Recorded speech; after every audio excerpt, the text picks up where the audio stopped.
தேசிய கல்விக் கொள்கையை ஏத்துக்கிட்டாதான் நிதி ஒதுக்குவோம்னு கூறி மத்திய அரசு மிரட்டி தமிழக அரசு அடிபணிய வைக்க முடியாதுன்னு சென்னை உயர்நீதிமன்றத்துல தமிழக அரசு சார்பில் தெரிவிக்கப்பட்டிருக்கு. கட்டாய கல்வி உரிமை சட்டத்தின் கீழே பொருளாதாரத்துல பின்தங்கிய மாணவர்களுடைய கல்வி செலவுக்கு மாநில அரசு குறைவான தொகை மட்டுமே வழங்குறதா கூறி அதற்கு எதிராக தமிழ்நாடு நர்சரி, பிரைமரி, மெட்ரிகுலேஷன் மேல்நிலை பள்ளிகள் சங்கம் சார்பில் உயர்நீதிமன்றத்துல வழக்கு தொடரப்பட்டது. இந்த வழக்கு விசாரித்த உயர்நீதிமன்றம் 2024, 2025ஆம் ஆண்டு கல்வி கட்டணமாக நிர்ணயித்த தொகையை 12 வாரங்களுக்கு செலுத்தணும்னு உத்தரவிட்டிருந்தது. இந்த உத்தரவை நிறைவேற்றலன்னு கூறி உயர்நீதிமன்றத்துல நீதிமன்ற அவமதிப்பு வழக்கு தொடரப்பட்டது. இந்த வழக்கானது விசாரணைக்கு வந்தபோது தேசிய கல்விக் கொள்கையை ஏற்றால் மட்டுமே மத்திய அரசுடைய நிதி வழங்கப்படும்னு மத்திய அரசு தெரிவிக்கிறதா தமிழக அரசு சார்பில் தெரிவிக்கப்பட்டது.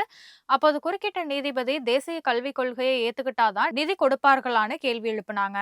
அதற்கு மத்திய அரசுடைய இத்தகைய மிரட்டலுக்கு மாநில அரசு அடிபணியாது, இந்த விவகாரத்துல உரிய பதில அறிக்கையா தாக்கல் செய்ய அவகாசம் வழங்கணும்னு தமிழக அரசு சார்பில் தெரிவிக்கப்பட்டது.